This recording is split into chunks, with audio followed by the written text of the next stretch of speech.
con el auspicio del Grupo Digama. Bienvenidos a Rumbo Minero. Bienvenido, César, ¿cómo estás? Qué gusto, Jorge. Bien, primer programa de este 2025 con mucho entusiasmo. Jorge León Benavides y César Campos los recibimos para comenzar nuevamente, después ya más de 15 años con el programa de televisión Rumbo Minero y seguir apoyando a la minería formal, a la minería que da una gran cantidad de puestos de trabajo. Y para eso tenemos unos invitados importantes, César. Así es, Jorge, vamos a iniciar un diálogo con el ex ministro de Economía y Finanzas, Luis Miguel Castilla, también ejecutivo de Vidensa Consultores, con el cual abordaremos las perspectivas económicas que hay para el presente año, ¿no? Así es, y también vamos a estar con Javier González Olaechea, como todos recordamos, ex ministro de Relaciones Exteriores. Vamos a hablar un poco de estabilidad política y, por supuesto, ya este año comienza para muchos la campaña, para otros todavía no, para los más expertos dicen que no, otros sí, pero la verdad es que comienza la campaña con miras al 2026. Todo eso vamos a tocarlo en los siguientes minutos. A continuación, acompáñenos a ver las principales noticias mineras de la semana, gracias a Gabriela Chicoma.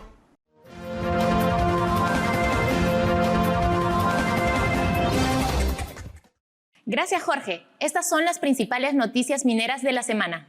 El Ministerio de Energía y Minas informó que entre 2025 y 2026 se prevé el inicio de la etapa de construcción de 11 grandes proyectos mineros por $8.000 millones. Se trata de Reposición Antamina, Corani, Reposición Raura, Reposición Tantahuatay, Chalcobamba Fase 1, Ampliación Huancapetí, Romina, Tía María, Zafranal, Pampa de Pongo y Trapiche, proyectos ubicados en las regiones de Ancash, Puno, Huánuco, Cajamarca, Apurímac, Lima y Arequipa. Proinversión informó que culminó el 2024 adjudicando el proyecto minero El Algarrobo, ubicado en Piura, por $2.753 millones. Compañía de Minas Buenaventura se encargará de desarrollar el proyecto de extracción de cobre, zinc y plata, que inicialmente alcanzaría una producción de 5.000 toneladas por día. La empresa minera Element 79 Gold anunció que espera lograr la obtención de la aprobación de su contrato de derechos de superficie en el proyecto Lucero en Arequipa durante el primer trimestre de 2025. La compañía avanza las negociaciones con la comunidad de Chachas y señaló que estos esfuerzos dieron como resultado una votación mayoritaria de más del 75% en octubre pasado para que la administración local complete estos contratos para que la mina reinicie producción. Muchas gracias a Gabriela Chicoma por las principales noticias mineras de la semana. Ya nos encontramos en los estudios de Rumbo Minero con Luis Miguel Castilla, como todos lo conocen, ex ministro de Economía y Finanzas y director del Instituto Vidensa. ¿Cómo estás? ¿Qué tal, Jorge? Feliz año. Luis Miguel, cuéntanos un poquito, ¿cómo ves este año, estando en la primera semana de enero, cómo ves este año en la parte, en tu especialidad, la parte económica, y bueno, también sabes bastante del tema político, ¿no? Hemos estado hablando sobre, lamentablemente, advirtiendo, ¿no?, de que siempre agarran como muñeco de trapo pues, a la minería, a algunos postulantes radicales de izquierda. Es lo que vemos siempre en las campañas, ¿no? Y además, estos condimentos de tener pues, 40 partidos. Y ¿cómo en tu estructura, cómo ves todo esto? Creo que, a diferencia del pasado, la minería es menos la piñata de lo que era anteriormente por parte de los políticos. Esa es mi percepción, aunque esto obviamente puede cambiar a medida que nos acerquemos al periodo preelectoral. Y creo que si los últimos años son una clara evidencia, muestran el impacto que tiene la minería justamente en momentos en los cuales la demanda interna cae y el sector minero quien ha parado la olla en diversas ocasiones.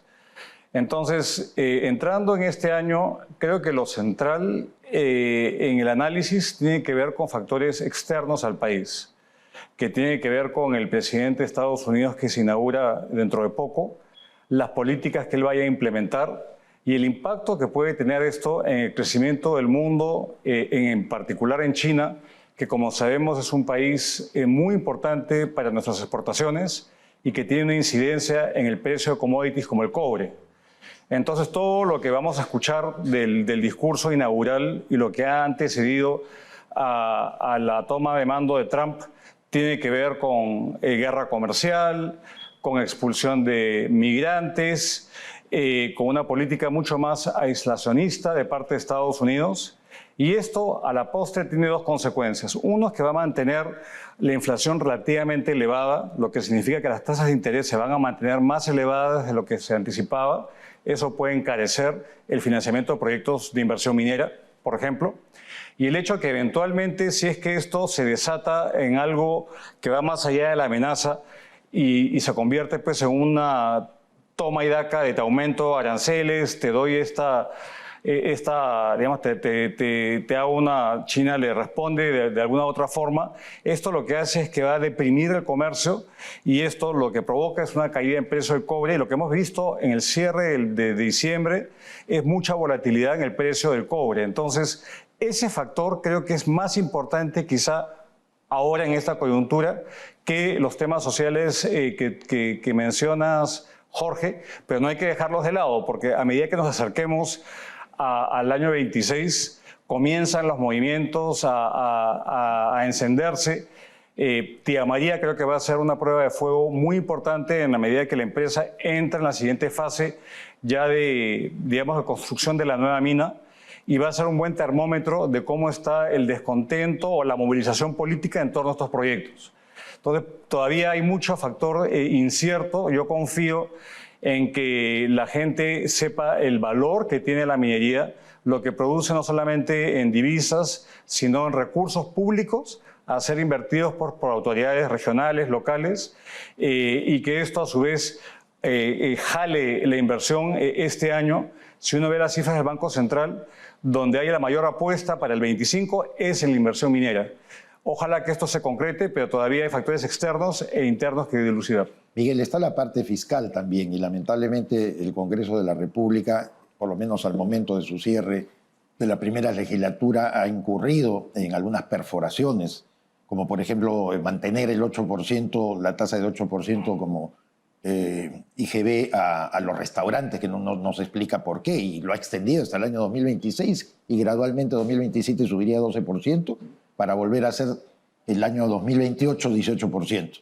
Luego está lo de las zonas económicas exclusivas privadas, que según también el sector del Ministerio de Economía y Finanzas dice que no pueden estar exentas de algún pago de tributo y se les pretende exonerar. ¿No estamos afectados en la parte fiscal tremendamente como para poder limitar, por ejemplo, toda la inversión pública y esto quizás tirarse para abajo todo lo que podemos evolucionar el presente año?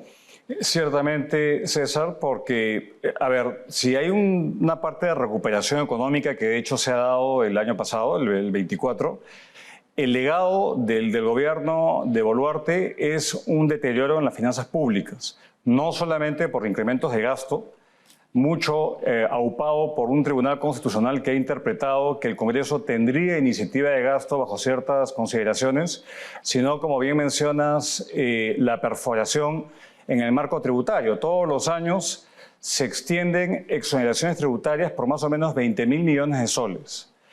Y si hay dos cosas que son intrínsecas a estas exoneraciones, es que uno, no han necesariamente cumplido el cometido para el cual fueron creadas, y lo segundo, que es que eliminarlas es políticamente muy complejo.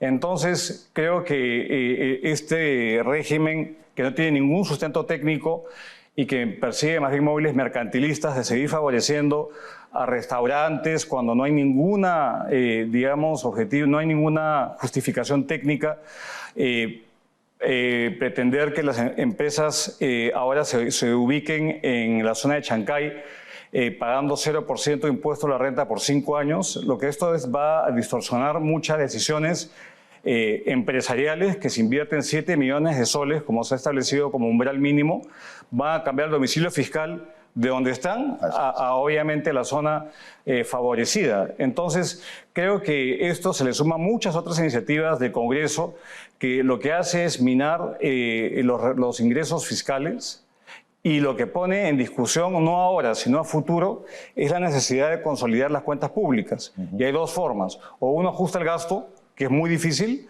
o un incremento de impuestos. Y eso no queremos en un país que de por sí tiene una carga tributaria que la llevan los formales mucho más que en otros países. La Ley de Presupuesto General de la República para el 2025 no ha sido bien vista por varios economistas. Quisiera saber tu opinión. Hablan de que le da la espalda un poco a la ciudadanía, no son las prioridades correctas. Tiene como destino pagar sueldos, dejando de lado la inversión pública. Ha habido mucho. Quería saber tu opinión al respecto.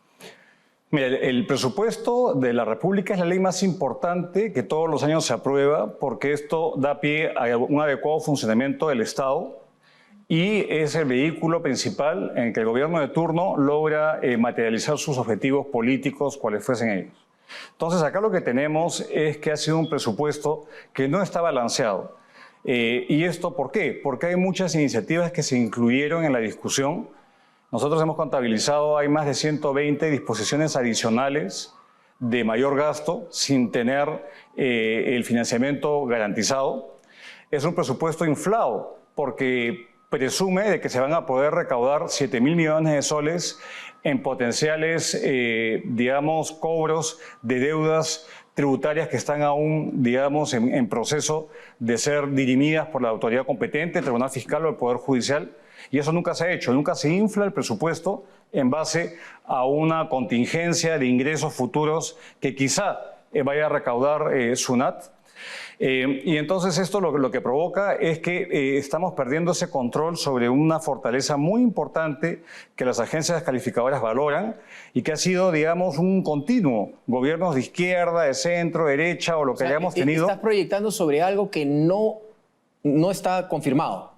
Así es, y eso es muy peligroso porque eso lo que hace es que va a tener que haber, digamos, van a tener que desvestir muchos santos para vestir a otros o va a tener que ser suplido por mayor endeudamiento. Y eso, digamos, en un entorno de tasas de interés que van a permanecer elevadas, pues no ayuda. Y lo peor es que se comienza a manosear el manejo técnico del presupuesto, que siempre es un ejercicio político, desde luego.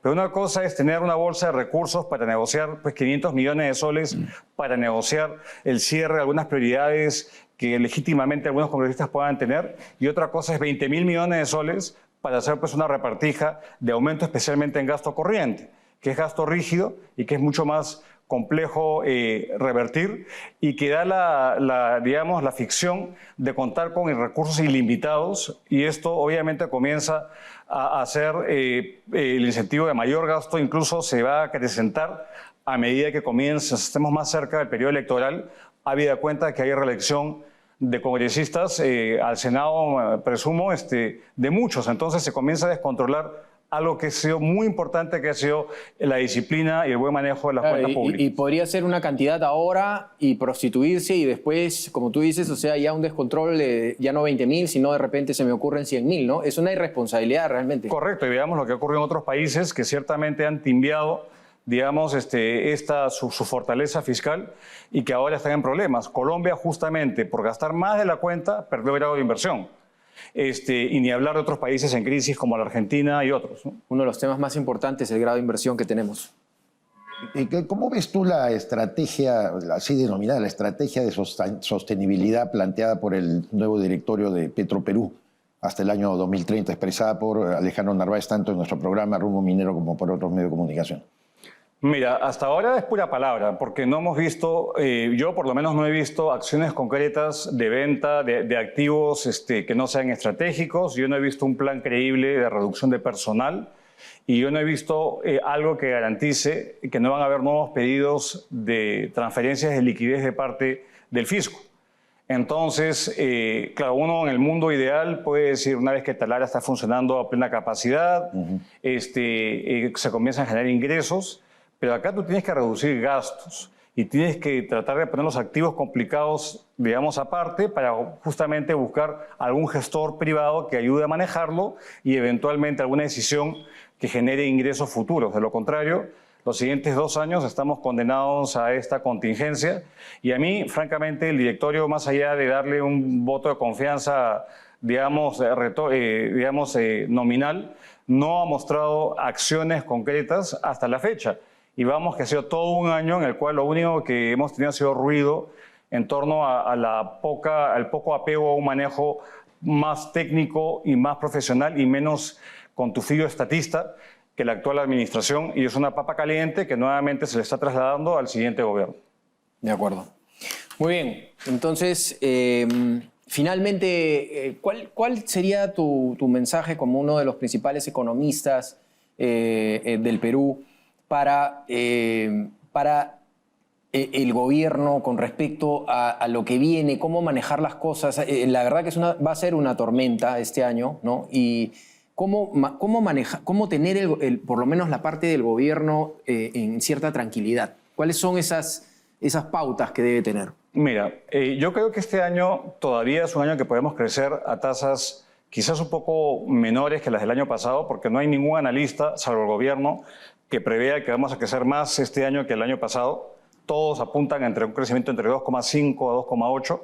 Y el factor crucial tiene que ver con la incertidumbre electoral y tiene que ver con toda la capacidad de remover costos de transacción que impiden que haya mayor flujo de inversión privada. El consumo privado va a mantenerse, de hecho el año pasado ha cerrado a buen ritmo, a un ritmo de crecimiento por encima del 3,5%. Mantener la viada depende obviamente de que muchos proyectos que están en cola vean, digamos, finalmente se puedan materializar, y eso va a depender de la capacidad del gobierno de ser muy pragmático y acompañar los proyectos como algunos efectivamente los ha hecho, y que eso nos permita transitar un periodo de freno que va a ser probablemente entre julio de este año y julio del año entrante, donde va a haber lamentablemente una parálisis que ocurre cada vez que tenemos periodo electoral, pero acá con el agravante de tener pues una crisis de inseguridad, con el agravante que tenemos un populismo desaforado y donde ciertas líneas rojas han cruzado en el manejo fiscal, por ejemplo, y en otros temas donde no llega a calar el sentido de urgencia. Entonces espero que la viada que tenemos de crecimiento continúe y obviamente con un ojo afuera, como he comentado, cambio en autoridades en Estados Unidos y una serie de nuevos riesgos que se están incubando en la economía internacional que ojalá nos depare una sorpresa este año. Bueno, muchas gracias por estar en Rumbo Minero, Luis Miguel. Esperamos tenerte en otro momento para seguir analizando este tema que es importantísimo para la economía del país. Gracias. Gracias. Bien, vamos a una pausa comercial y regresamos.